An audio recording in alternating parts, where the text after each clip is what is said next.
Alors, Dr Dufour, est-ce qu'il y a une relation entre le type d'obésité, androïde ou gynoïde, et le cholestérol à risque cardiaque?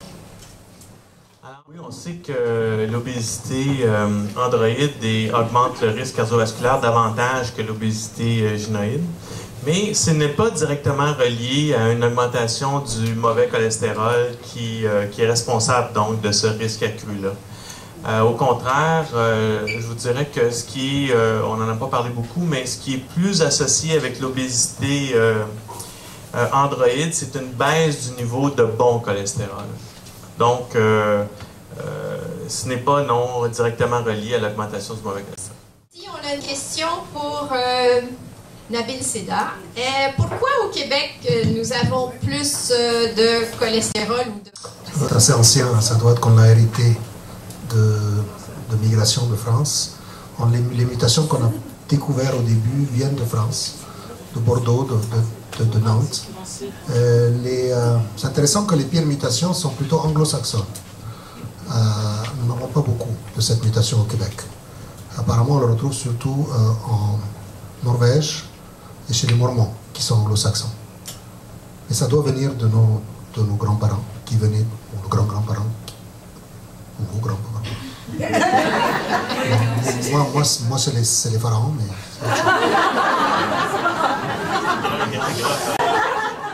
Est-ce que vous vouliez ajouter quelque chose, Dr Dufour? Non, mais j'allais ajouter que le fait qu'on a des bastions au Québec, des endroits où il y a une concentration élevée d'hypercholestérolémie familiale, entre autres dans le Bas-Saint-Laurent, dans la région de Chicoutimi et en Gaspésie. On a des mutations spécifiques même qu'on peut retrouver dans ces régions-là. Question pour Chantal. Le corps a-t-il besoin de gras saturés? Est-ce qu'on a besoin de gras saturés? On a probablement besoin d'un peu de gras saturés. Il y en a dans la nature, donc on en a sûrement besoin en petite quantité. Ce sont des excès dont on doit éviter le plus possible d'accumuler. Parce qu'on sait que, en fait, une chose qu'on n'a pas vraiment fait le lien entre les différents types de gras dans les aliments. On a parlé de gras saturés et de gras insaturés. Mais ce qu'il faut se rappeler, c'est que dans les aliments, c'est souvent un mélange des différents types de gras. Alors, un aliment n'est pas uniquement une source de gras saturés ou une source de gras insaturés. Il y a toujours un mélange dans les aliments. Alors, oui, on a besoin en petite quantité de gras saturés, à même titre que les autres gras. Ce sont les gras saturés qu'il faut éviter. Et ça serait quoi une bonne dose de gras saturé dans une journée? Une dose sage, je devrais dire. Alors, si on regarde les recommandations, on ne devrait pas dépasser l'équivalent d'environ 15 grammes de gras par jour de gras saturé. Pour un total de 90 grammes, par exemple, de gras total, c'est 7% et moins de nos besoins selon les recommandations en gras saturé. Alors, ça correspond à peu près à 15 grammes. Ça va très vite. Pour des gens à risque ou pour monsieur tout le monde? Pour l'ensemble de la population. Docteur Seda, a-t-on besoin de d'autres médicaments pour réguler les LDL, le mauvais cholestérol? Okay, les statines, juste pour clarifier leur mécanisme, la fonction dans les statines, c'est de bloquer la synthèse du cholestérol. Donc, on bloque la formation du cholestérol par notre corps. Il y a certaines personnes qui résistent à ça, qui soit ont des problèmes musculaires associés à cette médication, ou ne répondent pas du tout. Alors, qu'est-ce qu'on fait avec ces gens-là?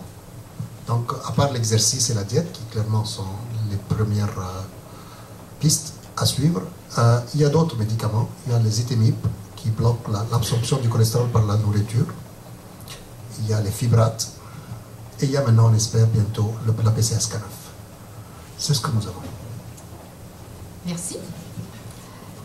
Docteur Dufour, est-ce que le sommeil peut influencer notre cholestérol? Est-ce qu'il y a une différence entre quelqu'un qui dort 6 heures par nuit et 8 heures par nuit? C'est une bonne question. Écoutez, une chose qui est claire, c'est que la synthèse du cholestérol dans notre corps, c'est la nuit. Alors, c'est pour ça que le maximum de synthèse de cholestérol survient la nuit. C'est pour ça qu'on donne souvent des médicaments pour abaisser le taux de cholestérol le soir au coucher, pour avoir l'effet maximal la nuit. Maintenant, est-ce que un sommeil de 8 heures plutôt que 6 heures est bénéfique pour réduire le taux de cholestérol, j'ai jamais vu de données qui supporteraient quelque chose comme ça. Mais clairement, il y a un rythme circadien et Dr. Seda pourrait peut-être compléter, mais il semble que pour ça, le PCSK9 aussi, il y a un rythme circadien. Voulez-vous compléter, Dr. Seda? Oui, oui, il y avait une étude suédoise qui vient de montrer que le rythme circadien, c'est-à-dire que le changement du niveau de cholestérol en fonction des heures de la journée est maximal à 3 heures du matin, comme est le cholestérol. Donc ils se suivent de très près. Donc on en produit plus à 3 heures du matin. Voilà. Ah. Donc soit on réveille le patient pour mesurer son sang, soit on le laisse dormir, puis on l'attend le lendemain matin où ça commence à diminuer. Alors, ça serait le meilleur moment pour faire la prise de sang, ça serait... Apparemment, c'est à jeun et le matin, parce qu'autrement, les relais à 3 heures du matin, ça ne va pas aller. On travaille même quand on dort. Une question pour Chantal. Y a-t-il des aliments qui font monter le bon cholestérol? On se fait souvent se poser cette question-là. Alors, on sait qu'il y a des aliments qui font augmenter le mauvais cholestérol. Alors, les gens sont en quête d'aliments pour faire monter leur bon cholestérol. Malheureusement, je dois en décevoir plusieurs parce qu'il n'y a pas vraiment beaucoup d'aliments qui directement vont faire augmenter le bon cholestérol.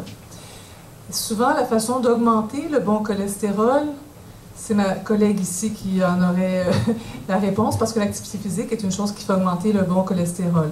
Il semblerait peut-être que l'alcool, particulièrement le vin, pourrait peut-être augmenter directement le HDL. Mais, ceci étant dit, ça a d'autres désavantages, l'alcool. Mais pour dire que le lien, l'augmentation du HDL est souvent vu en contrepartie avec la diminution des triglycérides, une autre forme de gras dans le sang.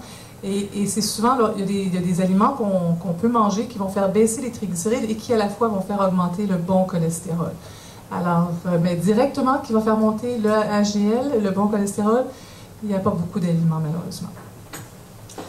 Bon, alors on sait que l'exercice, ça peut nous aider, mais en étant Véronique ayant le micro, la question, c'est que vous nous avez suggéré dans d'autres cafés scientifiques que des répétitions de petites séquences d'exercices, comme des 10 minutes, des 15 minutes à la fois. Si on les additionne, on arrive peut-être à 45 ou 60 minutes. Est-ce que ça vaut toujours pour le cholestérol? Pas tout à fait. Il faudrait aller chercher des séances de 20 à 30 minutes. Ouais, pour le cholestérol, comme je vous ai montré tout à l'heure. Pour la diminution du poids, oui, on l'a vu, qu'on accumule des 10 minutes. 4 fois 10 minutes dans votre journée, vous allez avoir plus d'effets.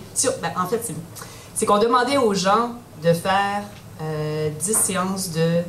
Pardon, je recommence, 4 séances de 10 minutes pendant leur journée ou alors de faire une séance de 40. Et ce qu'on a remarqué, c'est que les gens à qui on demandait de faire des séances de 10 minutes, finalement, en faisaient beaucoup plus. Donc, on faisait plus que ce qui était recommandé, on faisait plus souvent durant la semaine, et au bout du compte, il y avait une perte de poids et tout ça.